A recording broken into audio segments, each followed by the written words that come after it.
Hello, dear students. Welcome to the new lecture from the subject Hospital and Clinical Pharmacy. In this lecture, we will explain our next topic, that is surgical dressings. In this chapter, we have to see definition, ideal properties of surgical dressings, uses and types of it, then cotton, ribbon gauze introduction and evaluation test for cotton and ribbon gauze, then bandages and adhesive tapes, classification and examples, pharmacopoeial test for quality of other hospital supplies and uses of that hospital supplies. So in this lecture we will cover first 2 points and remaining point will be discussed into the next lecture. So we will start with the definition of surgical dressings. Surgical dressings are the materials which are used for the dressing of wounds as a coverings, absorbents, protective or supports for injured or diseased tissues. So surgical dressing हे असे material आहेत जे mostly wound cover करण्यासाठी वापरले जातात. ज्यावेळी एखादी जखम होते त्यावेळी त्याला कव्हर करण्यासाठी वापरले जाणाऱ्या सगळ्या मटेरियल्सना सर्जिकल ड्रेसिंग म्हटलं जातं. तर फक्त वुंड कव्हर करण्याचंच ते काम करत नाहीत, तर they are act as a absorbents, protective or supports for injured or disease tissue. जर एखाद्या वुंडमधून काही सिक्रिशन्स होत असेल, ब्लिडिंग होत असेल, पस येत असेल तर तिथे ॲब्झॉर्बंट म्हणून काम करतात, प्रोटेक्ट करतात ते त्या वुंडला आणि सपोर्ट प्रोव्हाइड करतात इंज्युअर्ड टिश्यूला. So all these are called as surgical dressings. Then ideal properties of surgical dressings. ज्यावेळी एखादे मटेरियल आपण सर्जिकल ड्रेसिंग म्हणून यूज करणार असू, वुंड कव्हर करण्यासाठी वापरणार असू, तर त्यावेळी त्याच्या काही आयडियल क्वालिटीज सांगितलेल्या आहेत त्या पास केल्या पाहिजेत मटेरियलने. So first ideal property is it should be non adherent to the skin surface. ज्या ठिकाणी आपण तो यूज करणार आहोत सर्जिकल ड्रेसिंग, ज्या ठिकाणी वुंडला लावणार आहोत तिथे ते स्टिक होता कामा नये, म्हणजे नॉन अधेरंट असलं पाहिजे. Then it should have a maximum absorbing capacity. The main function of surgical dressing is to absorb the secretion from the wound. So it must have the maximum absorbing capacity. जास्तीत जास्त त्या ठिकाणी blood किंवा जर काही सिक्रेशन्स असतील तर ते ॲब्झॉर्ब करून घेतले पाहिजेत त्या मटेरियलने. Then it should be cheap and non inflammable. किंमत त्याची कमी असली पाहिजे आणि नॉन इन्फ्लमेबल असले पाहिजे, इन्फ्लमेशन प्रोड्यूस करता कामा नये वुंडला. Then it should be porous to the water vapors, otherwise the sweat from the surrounding skin will accumulate and delay the healing. So the surgical material should be porous. That means it should allow the exchange of water from that material. कारण ज्या ठिकाणी आपण ते surgical dressing apply करणार आहोत ज्या वुंडवरती, तिथून water किंवा जे काही स्वेट असेल तिथे येणारा त्या जागेवरती तो एक्सचेंज झाला पाहिजे, बाहेर आला पाहिजे, नाहीतर तिथे ॲक्युम्युलेशन होणार त्याचं आणि त्यामुळे ती जखम जी आहे ती लवकर हील होणार नाही, ती क्युअर होणार नाही. आणि त्यामुळे जे मटेरियल आपण यूज करणार आहोत ते पोरस असलं पाहिजे, त्यामुळे त्यातून वॉटर जे आहे ते इझिली बाहेर पडलं पाहिजे. सो इट शुड बी पोरस nature. Fifth point is it should free from foreign substances that causes tissue reactions such as allergy, or should be capable of being sterilized by conventional method.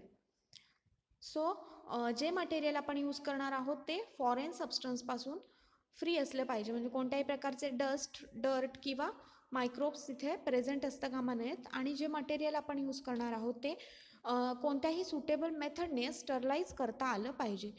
कोणतीही, मग तुम्ही hot air oven असेल किंवा autoclave असेल, moisture sterilisation असेल किंवा steam sterilisation सारख्या वेगवेगळ्या मेथड यूज करून ते स्टराईल करता आलं पाहिजे. It should be capable of being sterilised by conventional methods. Then it should be unaffected by industrial solvent such as detergent and oils. Detergent आणि ऑइलचा त्याच्यावरती कोणताही हार्मफुल इफेक्ट होता कामा नये ज्यावेळी ते वॉश वगैरे केलं जात असणार आहे सर्जिकल ड्रेसिंग किंवा सर्जिकल मटेरियल्स त्यावेळी. So these are the ideal properties. Next property is it should have sufficient tensile strength. जे मटेरियल आपण सर्जिकल ड्रेसिंग म्हणून यूज करणार आहोत त्याला इलॅस्टिसिटी व्यवस्थित असली पाहिजे, टेन्साईल स्ट्रेंथ त्याची चांगली असली पाहिजे.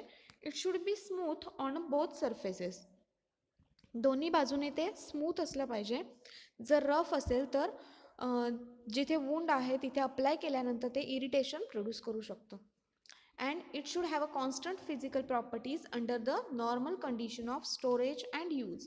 ज्यावेळी ते सर्जिकल मटेरियल आपण स्टोअर करणार आहोत आणि यूज करणार आहोत त्यावेळी त्या कंडिशन्समध्ये त्याच्या फिजिकल प्रॉपर्टीज चेंज होता कामा नाहीत. म्हणजे टेम्परेचर असेल किंवा प्रेशर असेल, जे काही आहे आपण यूज करणार आहोत त्यामध्ये त्या मटेरियलमध्ये कोणतेही चेंजेस दिसून येता कामा नाहीत. सो फिजिकल प्रॉपर्टीज त्याच्या चेंज होता कामा नाहीत. जर ॲब्सॉर्बन्सी असेल किंवा स्ट्रेंथ असेल किंवा रफनेस असेल, ह्या सगळ्या गोष्टी त्याच्या चेंज होता कामा नाहीत. स्मूदच ते राहिलं पाहिजे किंवा त्याची इलॅस्टिसिटी मेंटेन राहिली पाहिजे आणि त्याची ॲब्झॉर्बन्सीसुद्धा कायम राहिली पाहिजे.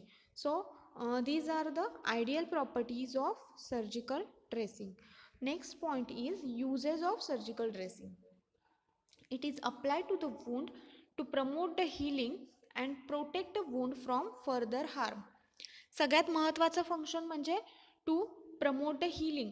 ज्यावेळी एखादी जखम होते त्यावेळी ती लवकर क्युअर झाली पाहिजे, हील झाली पाहिजे, म्हणून तिथे आपण ड्रेसिंग अप्लाय करतो. मग त्या ड्रेसिंग बरोबरच आपण बाकीचे सगळे मेडिसिन्ससुद्धा अप्लाय करतो आणि त्याला कव्हर करण्यासाठी आपण त्याला ड्रेसिंग करतो. आणि दुसरं महत्त्वाचं फंक्शन म्हणजे to protect the wound from further harm. जर ती जखम तशीच ओपन ठेवली तर त्या ठिकाणी अजून हार्म त्याला प्रोड्यूस होऊ शकतं किंवा तिथे अजून एखादी जखम होऊ शकते किंवा त्याला त्या वुंडला कशाचा धक्का लागू शकतो आणि ते अजून वाढू शकतो. त्यामुळे त्याला प्रोटेक्ट करण्यासाठी म्हणून आपण सर्जिकल ड्रेसिंगचा यूज करतो. To control the microbial growth. जर एखादी वुंड ओपन राहिली आणि ती कंटिन्युअस एन्व्हायरमेंटच्या कॉन्टॅक्टमध्ये आली तर त्यामुळे मायक्रो ऑर्गॅनिझमची तिथे ग्रोथ होऊ शकते आणि त्यामुळे सेप्टिक वगैरे होऊ शकतं. So to protect the wound and to prevent the microbial growth. Then promote haemostasis. तिथे ब्लिडिंग होऊ नये, ब्लिडिंग थांबवण्यासाठी म्हणूनसुद्धा सर्जिकल ड्रेसिंग्स वापरले जातात.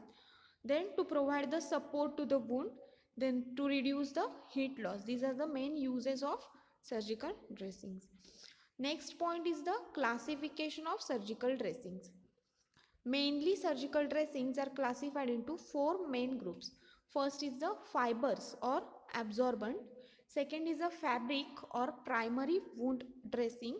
Third is a bandages and fourth is adhesive tapes or self-adhesive plaster, rubber or acrylated bases. So या 4 ग्रुप्समध्ये mainly surgical dressings classify केले जातात. First is the fibers. Example of fibers are absorbent cotton.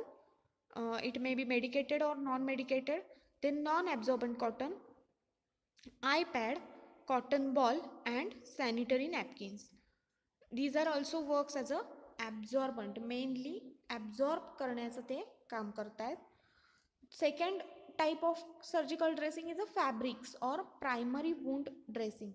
Examples are absorbent gauze, absorbent lint, gauze pad, it is also called as a gauze sponge. Then third type is a bandages. In that elastic bandages, muslin bandage roll, triangular bandage, common gauze roller bandage, etc. And adhesive tapes. Example are zinc oxide adhesive tape, capsicum plaster, belladonna plaster, etc. So we will see the classification one by one. In that first is a fibers. Example is a cotton. So fibers are also act as a absorbent. So main example is a absorbent cotton. There are 2 types of cotton, non-absorbent cotton and absorbent cotton. Non-absorbent cotton are the raw cotton fiber which are mechanically cleaned of dirt and made into a layer but not otherwise treated. It has a limited use for padding and covering the unbroken surfaces. तर non ॲब्झॉर्बंट, त्याच्या नावावरून आपल्याला समजते की त्याची ॲब्झॉर्बन्सी किंवा ॲब्झॉर्बन्सी power जी आहे ती त्याची कमी आहे. सो ते काय आहेत तर रॉ कॉटन फायबर्स आहेत. म्हणजे मेकॅनिकली त्यांना क्लीन केलं आहे, म्हणजे डर्ट वगैरे त्यातून रिमूव्ह केला आहे, पण कोणत्याही प्रकारची केमिकल ट्रीटमेंट त्याची केलेली नाही आहे. So it has a limited use for padding and covering the unbroken surfaces. त्यामुळे जर एखाद्या ठिकाणी जखम नसेल तर अशा सरफेसला कवर करण्यासाठी ते वापरले जातात, पण ॲब्झॉर्ब करण्यासाठी कोणतंही मटेरियल ते यूज केले जात नाही. त्याच्या अपोजिट जे असणार आहे ते ॲब्झॉर्बंट कॉटन असणार आहे. Absorbent cotton is prepared from raw fibre by series of processes that removes the natural waxes and all impurities and foreign substances and thus render the fiber absorbent. So absorbent cotton हा कोणापासून बनतो? Non ॲब्झॉर्बंट कॉटनपासून किंवा raw कॉटनपासूनच, पण कसा त्याच्यावरती several chemical processes केल्या जातात आणि त्या प्रोसेस केल्यानंतर कॉटनमध्ये असणारं जे नॅचरल वॅक्स आहे ते रिमूव्ह केलं जातं आणि वॅक्स रिमूव्ह केल्यामुळे त्याची ॲब्झॉर्बन्सी पॉवर जी आहे ती वाढते. सो त्यातल्या सगळ्या इम्प्युरिटीज आणि फॉरेन सबस्टन्सेससुद्धा रिमूव्ह केले जातात आणि तो एकदम व्हाईट आणि ॲब्झॉर्बंट कॉटन तयार होतो. So these are the two types of cotton. Then synonym of cotton. Cotton are also called as a raw cotton or purified cotton or absorbent cotton. Then biological source. It is a epidermal trichomes of a seed of cultivated species of Gossypium herbaceum, free from impurities, fats and sterilized, belonging to the family Malvaceae. So हे काय आहे? Epidermal ट्रायकोम्स आहेत. ते ट्रायकोम्स म्हणजे हेअरसारखे आहेत आणि कुठून मिळत आहेत? ते सीडपासून मिळत आहेत. कोणत्या प्लांटच्या सीडपासून? तर Gossypium herbaceum belonging to the family Malvaceae, म्हणजे गॉसिपियम हर्बॅसियम प्लांटच्या सीडला जे ट्रायकोम्स आहेत ते आपण कॉटन म्हणून कलेक्ट करतो आणि त्याच्यानंतर त्यांच्यावरती काही ट्रीटमेंट करतो आणि त्यांना free from impurity, free from fat अशा पद्धतीने तयार करतो आणि मग त्यांचं स्टरलायझेशन करतो. सो जर ॲब्झॉर्बंट कॉटन मेडिकल पर्पजसाठी वापरायचं असेल, सर्जरीसाठी किंवा तुम्हाला ड्रेसिंगसाठी वापरायचं असेल तर तो स्टराईल केलेला असला पाहिजे, म्हणजे त्यातून सगळे फॉरेन सबस्टन्सेस, वॅक्स आणि मायक्रो ऑर्गॅनिझम रिमूव्ह केलेले असले पाहिजेत. So this is the biological source. Next is the chemical constituent. Cotton contains 90% of cellulose, 7 to 8% of moisture, wax, fat and oil. Used as a filtering medium, used as a surgical dressing and used as mostly absorbent to absorb the blood, pus and mucus to prevent the infection in a wound. So wound मध्ये तयार होणारं जे काही पस वगैरे असेल किंवा bleeding होत असेल किंवा काही सिक्रिशन्स असतील तर ते ॲब्झॉर्ब करण्यासाठी मेनली कॉटनचा यूज केला जातो. Next is the morphological description. Size is 2.5 to 4.5 centimeter in length. Shape is a cylindrical. Then color white due to bleaching. जर ब्लीच केलेला असेल तर त्याचा कलर व्हाईट असणार आहे pure. Odor is a odorless, tasteless and extra features are it appears as a soft, fine filament like hair which are unicellular. Hollow pipe सारखे ते आतून ओपन असतात हेअर्स त्याचे जर मायक्रोस्कोप खाली चेक केले तर. So this is the morphological description. Next point is a packaging and storage of absorbent cotton. It is packed into the roll of not more than 500 gram of a continuous lap wrapped with a lightweight paper and sealed in a well closed container. So ज्यावेळी cotton ॲब्झॉर्बंट cotton pack केला जातो त्यावेळी तो continuous रोलच्या फॉर्ममध्ये rap केला जातो आणि जो एक रोल असणार आहे, एक लॅब जो असणार आहे तो 500 ग्रॅमपेक्षा जास्त असता कामा नये. म्हणजे जास्तीत जास्त जे पॅकेजिंग येतं किंवा पॅकेट येतं ते 500 ग्रॅमचं येतं, त्याच्यापेक्षा जास्त क्वांटिटीमध्ये एका पॅकेटमध्ये कॉटन आपण पॅक करू शकत नाही. So it is a continuous lab wrapped in to the paper. पहिल्यांदा पेपरमध्ये रॅप केला जातो आणि त्याच्यानंतर सील करून कंटेनरमध्ये फिल केला जातो. Then labelling. Label bears the statement that sterility cannot be guaranteed if the package bears evidence of damage or if a package has been opened previously. So एकदा पॅक झाल्यानंतर त्याच्यावरती लेबल लावावं लागतं की आता हा स्टराईल प्रोडक्ट आहे ना, मग त्याची स्टरिलिटी मेंटेन आहे की नाही ह्याच्या संबंधी ते लेबल असतं की if the package bears the evidence of damage then sterility cannot guaranteed. जर ते पॅकेट ओपन असेल तर स्टरिलिटीची गॅरंटी देऊ शकत नाही. सो बघून घ्यायचं आहे कस्टमरने ते पॅकेट. जर ओपन असेल तर ते स्टराईल असेल हे सांगता येत नाही, कारण बाहेरच्या एन्व्हायरमेंटमधले मायक्रोब्स त्याच्यामध्ये मिक्स झालेले असू शकतात. So is the labeling condition. Next point is the evaluation of absorbent cotton wool IP. So absorbent cotton wool तयार केल्यानंतर त्याच्यावरती ट्रीटमेंट करणार आहोत आपण, काही केमिकल ट्रीटमेंट. का तर त्याच्यामधलं फॅट जे आहे किंवा इम्प्युरिटीज आहेत, फॉरेन सबस्टन्सेस आहेत, ते रिमूव्ह करण्यासाठी, आणि मग त्याला स्टराईल करणार आपण आणि नंतर मार्केटमध्ये तो प्रोडक्ट येणार. पण मार्केटमध्ये येण्याआधी त्याच्या काही आयडेंटिफिकेशन टेस्ट किंवा इव्हॅल्युएशन टेस्ट आपल्याला परफॉर्म कराव्या लागतात. So these tests are as follows. First test is the identification test. First test is when treated with a iodinated zinc chloride solution, the fiber becomes violet.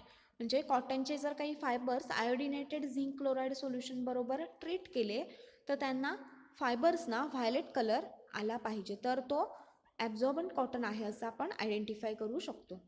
Second test is a microscopic examination. In microscopic examination, take a single fiber of absorbent cotton and observe it under the microscope. Each fiber is up to 4 centimeter and width up to 40 micrometer. Length is 4 centimeter and width is 40 micrometer. Then shape is a flattened tube with thick rounded matter and twisted, and occasionally one foreign fiber is observed. ज्यावेळी आपण त्या पूर्ण लॅबमधून एखादा fibre घेतो आणि तो microscope खाली check करतो तेव्हा त्याची लेंथ साधारण 4 सेंटीमीटर आणि विड्थ 40 मायक्रोमीटर असली पाहिजे, आणि हॉलो फ्लॅटन्ड शेपमध्ये असला पाहिजे, ट्यूब लाईक असला पाहिजे. तो आतून पोकळ अशी ट्यूब जशी दिसते आपल्याला तशी ती मायक्रोस्कोप खाली दिसली पाहिजे. आणि चुकून एखादा फॉरेन फायबर जरी सापडला तरी चालू शकतं, पण जास्त फॉरेन फायबर्स जर असतील तर ती टेस्ट फेल होते. Then alkalinity or acidity test. Cotton should be neutral. It must be neutral. It should not be alkaline or should not be acidic. So for that the following test is performed. Thoroughly saturated about 10 gram with 100 ml of recently boiled and cooled water. पहिल्यांदा काय करायचं, 10 gram cotton sample घ्यायचं आणि 100 ml boiled and cooled वॉटरमध्ये ठेवून द्यायचं. Then with the aid of glass rod press out 225 ml portions of water into white porcelain dishes. Glass रॉडच्या हेल्पने कुठेही हात लावायचा नाही आहे आपण त्या कॉटनला, कारण आपण हात लावल्यामुळे त्याचा pH चेंज होऊ शकतो. सो कॉटन ग्लास रॉड जी क्लीन केलेली आहे व्यवस्थित, त्या ग्लास रॉडच्या हेल्पने तो कॉटन जो सोक केला आहे आपण 100 ml वॉटरमध्ये त्याला प्रेस करायचं आणि त्यातून 2 पोर्शन 25 mlचे, म्हणजे एका पोर्सेलिन डिशमध्ये 25 ml आणि दुसऱ्या पोर्सेलिन डिशमध्ये 25 ml असे 2 पोर्शन रिमूव्ह करून घ्यायचे. आणि त्याच्याबरोबर आता आपल्याला पुढची टेस्ट परफॉर्म करायची आहे.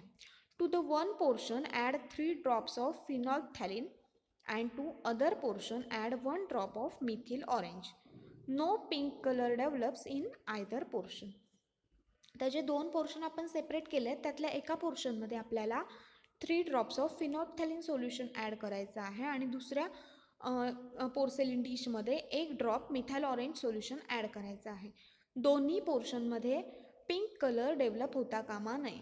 जर पिंक कलर दिसला नाही म्हणजे ते ॲसिडिकही नाही आहे आणि अल्कलाईनसुद्धा नाही आहे, म्हणजेच सॅम्पल न्यूट्रल आहे. So pH of cotton is neutral हे तिथून प्रूव्ह होणार आहे. म्हणून या टेस्टमध्ये कुठेही पिंक कलर डेव्हलप होता कामा नये. Next test is a surface active substances.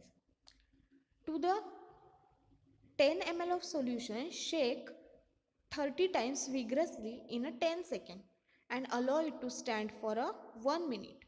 After 5 minutes, the height of froth should not exceed 2 mm above the surface of liquid. तर ही टेस्ट करताना आपल्याला क्लोज्ड टेस्ट ट्यूब यूज करायची आहे.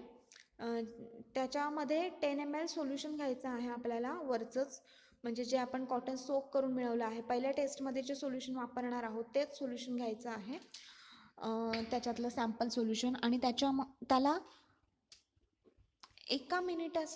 10 सेकंदासाठी 30 वेळा खूप जोरात शेक करायचा आहे त्या टेस्ट ट्यूबला. शेक केल्यानंतर त्याच्यावरती थोडासा फ्रॉथ किंवा फेस येतो थोडा. जर काही सरफेस ॲक्टिव्ह सबस्टन्स असतील, फोमिंग एजंट असतील, तर त्याच्यावरती फोम येतो. तर 5 मिनटं ठेवून द्यायची ते टेस्ट ट्यूब बाजूला. आणि जर तो फोम 2 mm पेक्षा जास्त मोठा असेल हाईटला, म्हणजे जिथे पाणी संपतंय त्याच्यावरती हाईट मोजायला सुरू करायची. आणि जर त्याच्यावरती तो 2 mm पेक्षा जास्त हाईट असेल त्या फोमची, तर ती टेस्ट फेल होणार. आणि जर त्या फोमची हाईट 2 mm पेक्षा कमी असेल तर ती टेस्ट पास होणार. सो आपली जी स्केल असते नॉर्मल, त्याच्याने ती हाईट मेजर करायची. Next is a sinking time test. Pack of 5 grams of absorbent cotton is loosely into the basket and drop it at a height of 10 mm on the surface of water contained in a beaker. And sinking time should not more than 10 seconds. Sinking time म्हणजे काय आहे, तर कॉटनला पाण्याच्या बेसला जाण्यासाठी लागणारा वेळ किंवा कॉटनला पाण्याच्या तळाशी जाण्यासाठी लागणारा जो वेळ आहे तो आपल्याला फाइंड आउट करायचा आहे. सो ह्याच्यामध्ये सिंकिंग टाईम बास्केट हे ॲपॅरेटस यूज केलं जातं. ह्या सगळ्याबद्दल तुम्हाला प्रॅक्टिकलचे जे एक्सपेरिमेंट्स आहेत किंवा त्याचे जे व्हिडिओज असणार आहेत त्याच्यामध्ये व्यवस्थितपणे माहिती मिळेल. सो इथे फक्त आपण टेस्ट एक्सप्लेन करून घेऊया. सो 5 ग्रॅम कॉटन घ्यायचं आहे, तो त्या बास्केटमध्ये ठेवायचा आहे. आणि ते बास्केट बीकरमध्ये 10 mm हाईटवरून सोडायचं आहे. म्हणजे बीकरच्या वरती 10 mm ला ते पकडायचं आहे तेवढ्या डिस्टन्सला, आणि वरून ते पाण्यात टाकायचं आहे.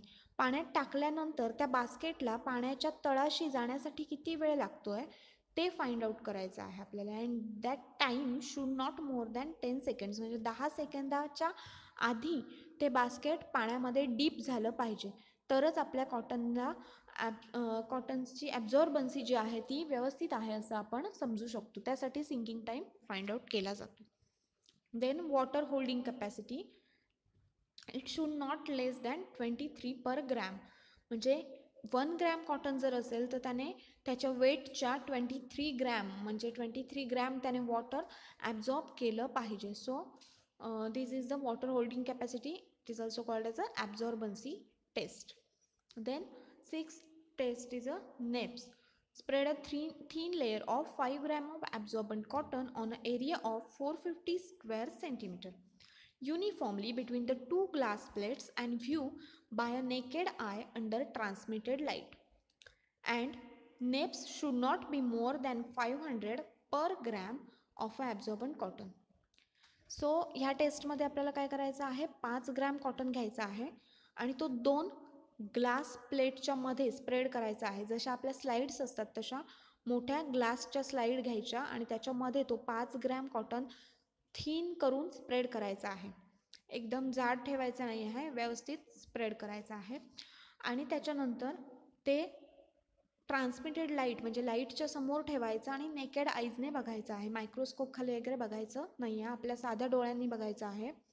आणि त्या कॉटनमध्ये कुठेही तुम्हाला नेप्स दिसले तर ते काउंट करायचे आहेत. Neps means the entangled masses of cotton which may be formed in to the cotton due to damp condition of storage. जर एखाद्या वेळी कॉटन मॉइश्चर असणाऱ्या ठिकाणी जर तुम्ही स्टोअर केलात तर त्यावेळी कॉटनचे फायबर्स जे असतात ते एकमेकांमध्ये अडकतात आणि त्याचे गोळे गोळे तयार होतात. आणि ते जे गोळे दिसतात आपल्याला ते आपल्याला मोजायचे आहेत. म्हणजे सरळ नसणारा फायबर जो आहे तो लगेच जाणवतो आपल्याला. तिथे नेकेड आईजने जरी बघत असलो आपण तरी तो समजतो, तिथे गोळे गोळे दिसायला लागतात. ते आपल्याला काउंट करायचे आहेत. आणि ते should not more than 500 neps per gram of cotton. तर 5 ग्रॅममध्ये आपण मोजायचे आहेत आणि त्याला कन्वर्ट करायचं आहे for per gram. And it should not more than 500 neps per gram. Then next test is a water soluble substances should not more than 0.5%. ether soluble substances should not more than 0.5%, sulfated ash not more than 0.5%, loss on drying not more than 8% weight by weight, and fluorescence test is 5 mm thick layer of cotton is examined under 365 nanometer UV lamp. It shows only slight brownish violet fluorescence and a few yellow particles, and not more than few fibers show an intense blue fluorescence. ते काय करायचं आहे, आपल्याला कॉटनची 5 mm थिकनेसची layer तयार करून घ्यायची आहे आणि त्याला UV लॅम्प खाली ठेवायचा आहे. UV लॅम्प तो किती असला पाहिजे, 365 नॅनोमीटरचा असला पाहिजे. आणि त्याच्या खाली जेव्हा आपण तो कॉटन ऑब्झर्व करणार त्यावेळी आपल्याला त्यातून कोणत्या कोणत्या कलरचे फ्लुरोसन्स दिसतील, तर फक्त स्लाइट ब्राउनिश और व्हायलेट फ्लुरोसन्स दिसला पाहिजे, किंवा काही पार्टिकल्सनी ब्ल्यू फ्लुरोसन्स दाखवला तरी चालू शकतं, पण त्यापेक्षा वेगळा कोणताही कलर आपल्याला तिथून इमिट होताना दिसता कामा नये. So this is the fluorescence test. So ह्या सगळ्या 11 ज्या टेस्ट आहेत त्या कॉटनच्या किंवा ॲब्झॉर्बंट कॉटन वूल IP-च्या इव्हॅल्युएशनसाठी यूज केल्या जातात. Then next point is absorbent gauze. This is from the fabrics. In that absorbent gauze is a thin translucent fabric with a loose open weave. So इथे तुम्हाला पिक्चरमध्ये दिसतं आहे तसं thin gauze आहे. It is used as a absorbent material and used to compress and bandages to cover the product without preventing contact with air.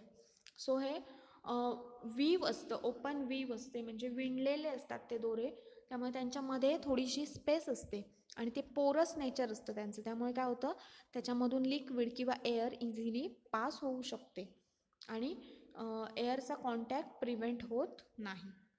So त्याचं classification जर बघितलं तर ॲब्झॉर्बंट गॉज आणि नॉन ॲब्झॉर्बंट गॉज अशा 2 टाईपचे पुन्हा gauze असतात. Absorbent gauze is a surgical aid is used for the cleansing and swabbing or direct wound dressing. This is the example of ribbon gauze. Ribbon gauze म्हणजे काय, साधा गॉजच आहे तो, फक्त रिबनच्या फॉर्ममध्ये त्याला पॅक केलं जातं, त्यामुळे त्याला रिबन गॉज म्हटलं जातं. Second type is a absorbent ribbon gauze, that is unmedicated ribbon gauze. It consists of cloth of plain weave supplied in a ribbon of various widths and lengths. The threads are of cotton or rayon. Cotton किंवा rayon पासून threads असतात त्याचे बनलेले, आणि तो non medicated पर्पजसाठी use केला जातो. Then uses, it use to pack the sinus, throat, dental cavities and open infected wounds to assist the healing. So wound हिलिंगसाठी मोस्टली यूज केला जातो. So with this we have end this first part, and the next points, remaining points will be discussed into the next part of same chapter. Thank you.